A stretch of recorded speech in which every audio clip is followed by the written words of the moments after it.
আসসালামু আলাইকুম everyone, welcome to a new vlog. আজকের ভ্লগে আপনাদেরকে দেখাবো আমাদের ফ্ল্যাটের সবাই মিলে একটা নিচে মিলন মেলার মতো অনুষ্ঠান হয়েছিল, সেটাতে আমরা কি কি করলাম।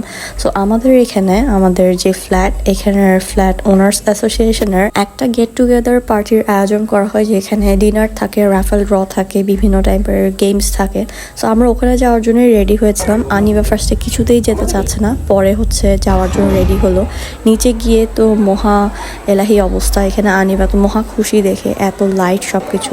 আমার হাজব্যান্ড রাফেল ড্রয়ের কুপনগুলো ফেলতে গিয়েছিল। আমরা যখন নিচে নেমেছি তখন ফ্ল্যাটের আঙ্কেলদের পিলো পাসিং চলছিল। আমরা কিছুক্ষণ দেখে এরপর একটু বের হব, কারণ আমাদের আব্বুর জন্য একটু ওষুধ কিনতে যেতে হবে। পরদিন আমাদের বাড়িতে যাওয়ার প্ল্যান ছিল। কি লাগবে? বি বি আচ্ছা নাও। আমরা দাদার জন্য ওষুধ নিতে আসছি, তাই না মা? পাপা ওষুধ নিতে গেছে, আমরা একটা বেলুন কিনছি। তখন পাপা এসে দেখবে আমরা একটা বেলুন কিনছি। আমরা নিচে প্রোগ্রামে যাচ্ছি, তাই না? মাঝখানে আমরা একটু দাদার ওষুধ নিতে আসছি। হ্যাঁ, নিচে কি হচ্ছে মা? গাড়ি নিচে বউ। পরদিন যেহেতু আমাদের বাড়িতে যাওয়ার প্ল্যান ছিল, সো আমরা রাতের বেলায় প্রোগ্রামের এক ফাঁকে গিয়ে আব্বুর জন্য ওষুধ কিনে নিলাম।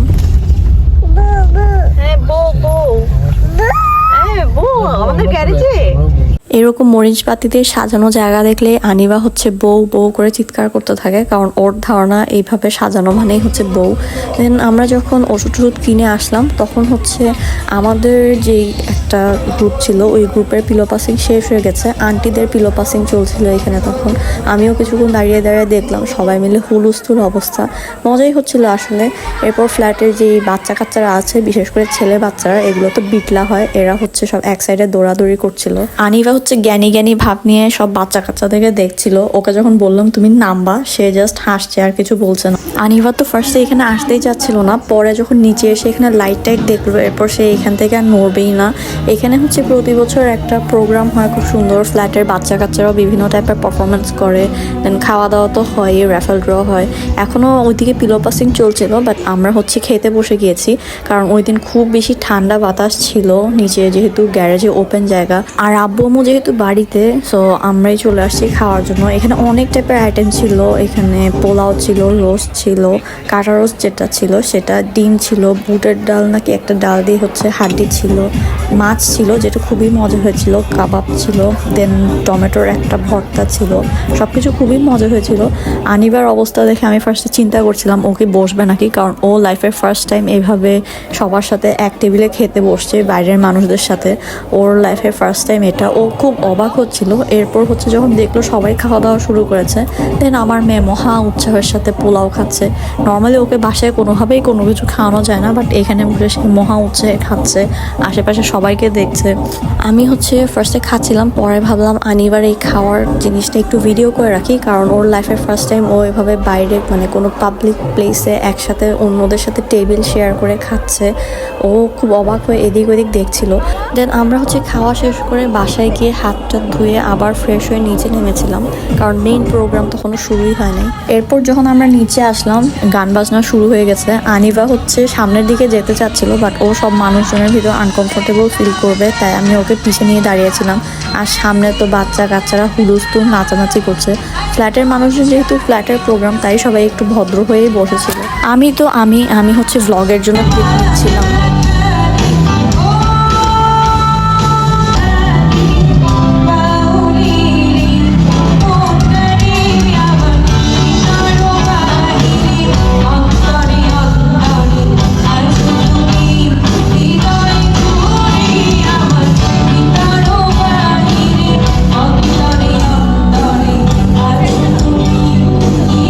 লাফালাফি করতে করতে আমি আনিবাকে নিয়ে টায়ার্ড হয়ে কিছুক্ষণ বসলাম, কিন্তু আনিবা বেশিক্ষণ বসতেও যাচ্ছিল না। ও চাচ্ছিল আমি ওকে কোলে নিয়ে আরও লাফালাফি করি, বাট টায়ার্ড হয়ে যাচ্ছিলাম। এইদিকে যে গান গাচ্ছিল সে সবাইকে বলছিল সবাই একটু উঠেন, সবাই একটু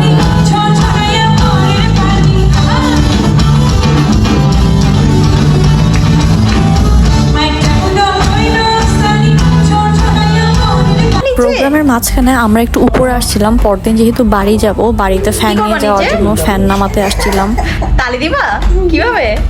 এভাবে? চলো চলো নিচে চলো।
প্রোগ্রাম শেষ হতে হতে রাত 11:30টার মতো বেজে যায়। এরপর আমরা বাসায় এসে ফ্রেশ হলাম। আনিবা ঘুমিয়ে গেল। আনিবা ঘুমানোর পর বাড়ি যাওয়ার জন্য সবকিছু গুছিয়ে ফেললাম আমি রাতের বেলায়, কারণ সকালে আমরা যত তাড়াতাড়ি পসিবল বের হতে চাচ্ছিলাম। সো ব্লগটা এখানেই শেষ করে দিচ্ছি। এতক্ষণ পাশে থাকার জন্য থ্যাংক ইউ সো মাচ। আমাকে কমেন্টে জানাবেন আমার ভিডিও আপনাদের কেমন লেগেছে।